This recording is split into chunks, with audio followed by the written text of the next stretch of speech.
She texted, "I pawned your Rolex to pay for my student loan payment. You can buy another one.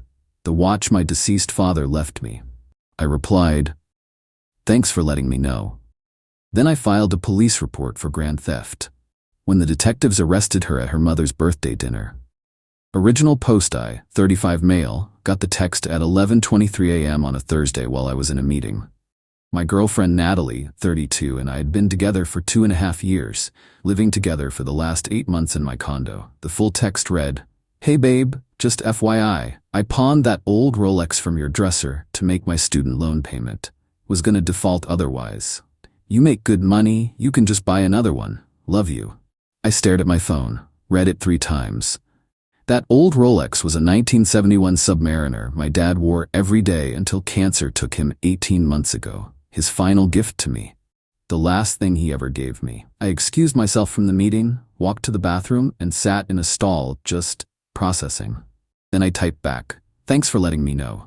She responded with heart emojis and, "Knew you'd understand, babe. You're the best." I didn't respond. Instead, I called my lawyer friend Derek. She pawned my dad's watch without permission. That's theft, right? How much is it worth? About $12,000 market value. That's grand theft. Felony territory. You sure you want to go there? She knew what that watch meant to me. Then document everything. Screenshot the texts. File a police report immediately. I went back to my meeting, somehow got through it, then drove straight to the police station. The officer taking my report looked sympathetic. "She admitted to it in writing?" "Yeah." I showed him the texts. "And she doesn't own the watch? Not a gift to her?" "Never. It was my father's. She knew exactly what it was." "We'll assign a detective. With that value and her confession, this should be straightforward." That evening, Natalie came home like nothing happened. Kissed me hello, started talking about weekend plans. "How was your day?" she asked, unpacking groceries she'd bought with my credit card, as usual. "Interesting. Yours?" "Good. That loan payment stress is finally gone. We should celebrate." Like she'd contributed anything to our finances in 2 years. "Sure, let's celebrate this weekend." She beamed and started making dinner. I sat there watching her, this woman who'd stolen the most precious thing I owned, and thought heart emojis made it okay. Update 1. 2 days later. Detective Morrison called Friday afternoon. Professional, thorough. "Mr. Turner, we've confirmed the pawn transaction. The shop has the watch, and they've placed a hold on it. The paperwork shows your girlfriend's signature. She used her ID, received $3,200. The watch is worth $12,000. Pawn shops. But here's the thing, she told them it was hers. That's fraud on top of the theft. We have enough for an arrest warrant." "When?" "We'd like to move quickly before she knows you've involved law enforcement." "Does she have any travel plans?" I almost laughed. "Actually, her mother's 60th birthday dinner is tomorrow night.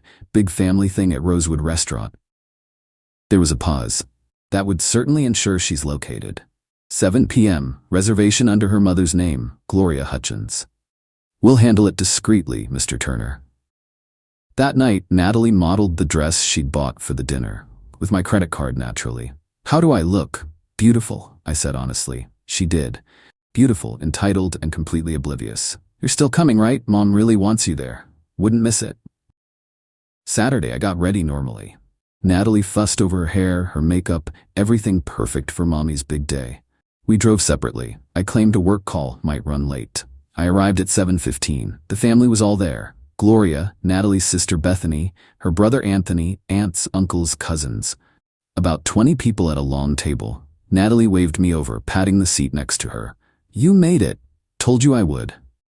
The appetizers had just arrived when I saw Detective Morrison and a female officer enter the restaurant. They spoke briefly to the host, who pointed toward our table. Natalie was laughing at something Anthony said when they approached. "Natalie Hutchins?" She looked up confused. "Yes? I'm Detective Morrison. You're under arrest for grand theft and fraud. Please stand up." The table went silent. Forks stopped moving. Gloria's mouth fell open. "What? This is a joke, right?" Natalie looked at me. "Babe, what's happening?" "You stole my father's watch," I said quietly. "You pawned it without permission." But I told you." "You said you understood." I said, "Thanks for letting me know." Then I filed a police report. Detective Morrison had her stand. "Ma'am, please put your hands behind your back. Are you serious right now? Over a watch? Babe, tell them to stop. That watch was my father's. You knew what it meant to me. The cuffs clicked. The entire restaurant was staring. Gloria stood up, shaking. What is happening? Someone explain. Your daughter stole a $12,000 watch from me and pawned it, I said. She confessed via text. Bethany gasped. Natalie, you didn't? It was just sitting there. He never wore it. I needed the money. You needed the money? I stood up. You haven't paid a single bill in 2.5 years. I cover your car payment, insurance, food, shopping, everything, and you steal the one thing I can't replace? Anthony looked disgusted. Jesus, Nat. As they let her out, Natalie turned back, tears streaming. I can't believe you're doing this to me, at my mother's birthday. I can't believe you stole my dead father's watch and thought it was fine. Gloria approached me, trembling. Surely we can work this out without this scene. She committed a felony, Gloria. She confessed to it. There's nothing to work out. But pressing charges? She's your girlfriend. Was. She was my girlfriend until she decided my father's memory was worth $3,000 to her. I left. The last thing I heard was Bethany saying, I told you she was getting too comfortable with his money. Update 2. The aftermath begins. Natalie got released on bail Sunday morning. Gloria paid the $5,000. I knew because Natalie showed up at my condo at noon, Gloria and Anthony in tow. I watched them through my Ring camera. Natalie tried her key. Didn't work. I'd changed the lock Saturday night. She knocked, then pounded. Tyler, open this door right now, I answered through the speaker. You need to leave. I live here. No, you crash here rent-free. Your name's not on the deed or any lease. You're trespassing. Gloria stepped forward. Tyler, please, let's discuss this like adults. Your adult daughter stole from me. We can discuss it through lawyers. Anthony, surprisingly, pulled at his mom's arm. Let's go. He's right. You're seriously taking his side? Natalie shrieked at her brother. You stole a $12,000 watch, Nat. What did you expect? It's just a watch. That's when I opened the door, still chained. It was my father's watch. The man who taught me to ride a bike, who worked 3 jobs to put me through college, who held my hand while he died. That watch was on his wrist for 40 years. But sure, just a watch. Natalie actually rolled her eyes. God, so dramatic. Your dad's gone, Tyler. He doesn't need it anymore. Even Gloria gasped at that. Anthony closed his eyes like he was in physical pain. Wow. I said, thank you for confirming I made the right choice. Your stuff is in boxes in the storage unit downstairs. Unit 12. Here's the key. I tossed it through the gap. Take it and don't come back. You can't just throw me out. I can, and I am. You have 1 hour to get your things. Gloria tried once more. If we pay you back for the watch, it's not about money. She took something irreplaceable and pawned it like garbage, then had the audacity to tell me to just buy another one. We're done here. Natalie was full on crying now. Where am I supposed to go? Not my problem anymore. I closed the door.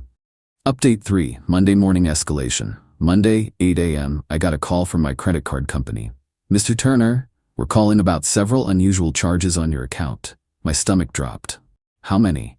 Approximately $4,300 in the last 48 hours. High-end retailers, electronics, jewelry stores. Of course. Natalie still had my credit card number memorized. Cancel the card immediately. Those are fraudulent. We'll send you the dispute forms.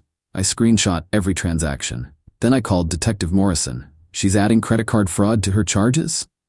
Appears so. Email me the evidence.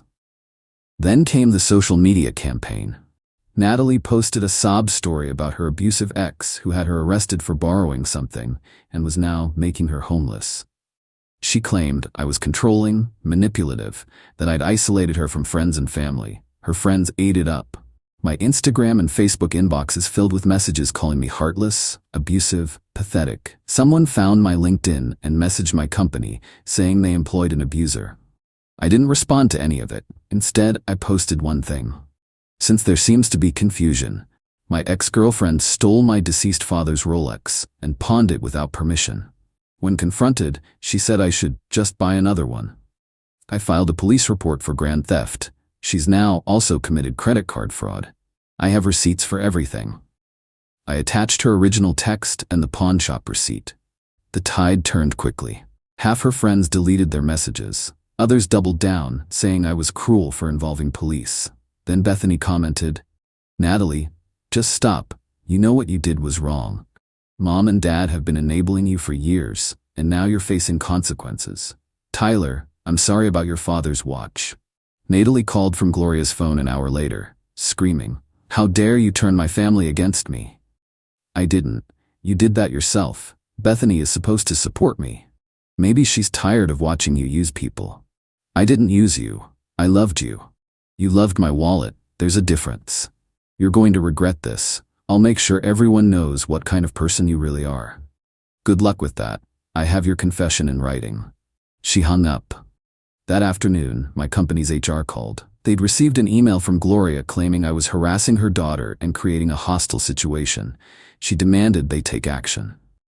My manager, James, was cool about it. I showed him everything: the texts, the police report, the credit card fraud. "Jesus, Tyler, your ex is psycho." "Yeah, learning that the hard way. We'll handle this. Don't worry about your job." Update 4. The courtroom drama. 2 months later, we're in court for the preliminary hearing. Natalie showed up in a conservative suit, trying to look innocent. Gloria, Bethany, and Anthony were there. I noticed Natalie's dad, Robert, wasn't. Turned out he was done with her drama. The prosecutor laid out the case: the text confession, the pawn shop records, the credit card fraud. Natalie's lawyer, some overworked public defender, tried arguing it was a misunderstanding between romantic partners. The judge actually laughed. "Counselor, she literally texted him that she took and pawned his property. Where's the misunderstanding? My client believed she had implicit permission." "Did she ask?" "No, Your Honor, but..." "Then she didn't have permission." This proceeds to trial. During a recess, Gloria cornered me in the hallway. "Please, Tyler, she's facing prison time. Felony charges will ruin her life." She ruined it herself. She's getting help, therapy. She knows she was wrong. No, she knows she got caught. Robert appeared from nowhere. I hadn't seen him enter. "Gloria, stop. The girl needs to face consequences for once in her life." "Robert, she's our daughter, and we created this monster by never saying no to her." "Tyler, I'm sorry about your father's watch. That was despicable." Natalie saw her dad and rushed over. "Daddy, please tell him to drop the charges." Robert looked at her sadly. "I paid for law school you dropped out of, business school you dropped out of, covered your rent until you moved in with Tyler. When does it end, Natalie? So you're abandoning me too? I'm letting you face the consequences of your actions. Maybe you'll finally grow up." The trial was set for 3 months out. Natalie was offered a plea deal: 1 year prison, 2 years probation, full restitution. Her lawyer advised taking it. Update 5. The unraveling. While awaiting trial, Natalie spiraled. According to Anthony, who reached out to apologize for his sister, she was bouncing between Gloria's house and friends' couches. Nobody wanted her long term. She got a job at a clothing store. Lasted 2 weeks before being fired for stealing inventory. Apparently, she felt underpaid and decided to compensate herself. That triggered a violation of her bail conditions. Back to court. The judge was not amused. "Miss Hutchins, you're facing felony theft charges and you commit another theft? It was just a few shirts, Your Honor." Theft is theft. Bail is revoked.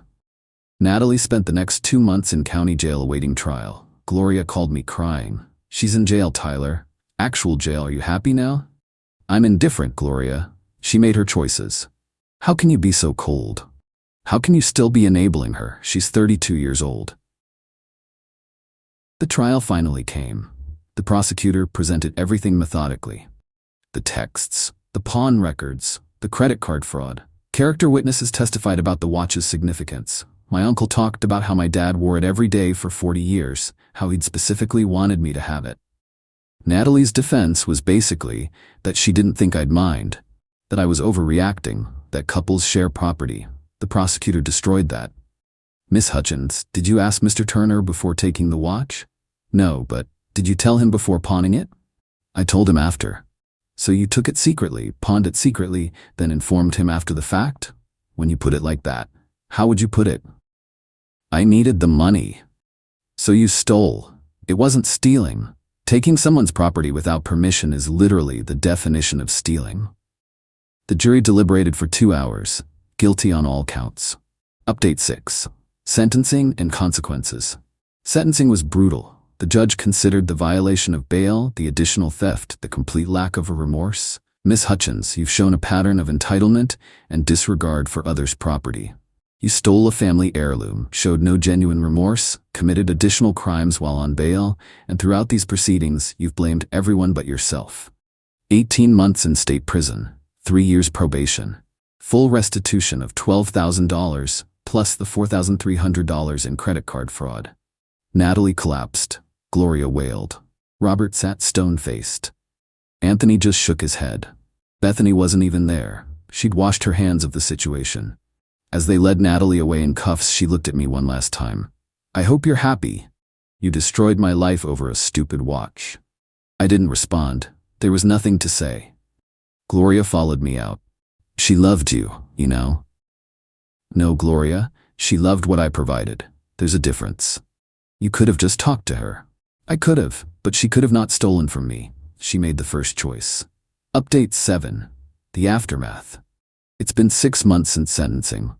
I got the watch back from the pawn shop after the trial. Cost me the $3,200 Natalie got for it, plus interest and fees. Almost $4,000 to recover my own property. Worth every penny to have it back. Natalie's in minimum security women's prison. Gloria writes me letters, still trying to guilt me into asking for early release. I don't respond. Anthony reached out last month. We actually grabbed a beer. I'm sorry about all this, man. Natalie, she's always been like this. Taking what she wants, expecting others to clean up her messes. Sounds like you've dealt with it longer than me. My whole life, she stole my bike when I was 10 and sold it for concert tickets, told me I was too old for it anyway. And your parents did nothing? Mom made excuses. Dad was always working, classic dynamic. You turned out okay though, because I saw what not to do. Bethany sent me a message on Facebook. I know this might be weird, but thank you. Natalie needed this wake-up call. Maybe she'll finally learn. Also, I'm sorry about your dad's watch. That was unforgivable. Robert divorced Gloria. Apparently, this was the last straw in a long line of enabling behavior he couldn't watch anymore. Gloria blames me for that too. I'm doing okay. Still processing the betrayal, the entitlement, the complete lack of empathy she showed. My therapist says I handled it well, though. Stood my ground. Didn't let guilt make me cave. Started dating someone new. Rachel. She actually gasped when I told her the story. She pawned your dad's watch and thought that was okay? Yeah. Said I could buy another one. That's sociopathic. That's Natalie. Rachel wears a Timex. Pays her own bills. Asks before borrowing my phone charger. The bar's underground, but she clears it easily. Got a letter from Natalie last week. First one she sent. It was exactly what you'd expect. Tyler, I've had time to think in here. What you did was wrong. Yes, I shouldn't have taken the watch without asking. But involving the police? Sending me to prison? That was too far. You destroyed my life over an object your dad doesn't even need anymore. I'm suffering in here while you're living your life. Is that justice to you? Your dad would be ashamed of how cruel you've become. I made one mistake and you ruined everything. When I get out, I'll have nothing. No job prospects with a felony, no home, no future. I hope you're satisfied. Despite everything, I forgive you. Maybe someday you'll realize what you've done and forgive yourself. Natalie. Still no actual apology. Still no acknowledgement of the betrayal. Still positioning herself as the victim. I didn't respond. But I did take a photo of me wearing my dad's watch and post it on Instagram with the caption, "Some things are irreplaceable. Garden carefully." Bethany liked it. Anthony commented, "Your dad would be proud of you for standing up for yourself." He's right. Dad always said I was too much of a pushover, too willing to let people walk over me. Well, not anymore. The watch sits in a safety deposit box now when I'm not wearing it for special occasions. Every time I look at it, I remember my dad. And I remember the lesson Natalie inadvertently taught me. When someone shows you who they are through their actions, believe them. When someone steals from you and says you can just buy another one, they're telling you everything you need to know about their character. Final update. It's been a year since the arrest. Natalie got out last month. Early release for good behavior. She served 8 months. Gloria immediately started a campaign to get me to hire Natalie, give her money, help her get back on her feet. I blocked her on everything. Then Natalie showed up at my office building. Security called me. "There's a Natalie Hutchins here, says she needs to speak with you urgently. Tell her if she doesn't leave immediately, I'll call the police for violation of probation. She's not allowed to contact me." She left, but not before telling security I was heartless and had ruined an innocent woman's life. Anthony texted me that night. "She's staying with Mom." Already complaining about having to follow probation rules. Some people never learn. Last week I found out through Bethany that Natalie got arrested again. She stole money from her probation-mandated job at a restaurant. Apparently felt she deserved more than minimum wage, so she helped herself to the till. She's going back to prison. Longer this time. Probation violation plus new charges. Gloria called from a blocked number, hysterical. "This is your fault. If you hadn't started this, she wouldn't be in this situation." Gloria, she stole from me, then stole while on bail, then stole while on probation. That's a pattern, not a mistake. She was desperate. She was entitled. There's a difference. "You're evil. I'm done. Don't contact me again." I hung up and immediately filed for a restraining order against Gloria too. Enough is enough. Rachel and I are moving in together next month. She insisted on showing me her credit report and bank statements first. I want everything transparent, no surprises. "You don't have to. After what you went through?"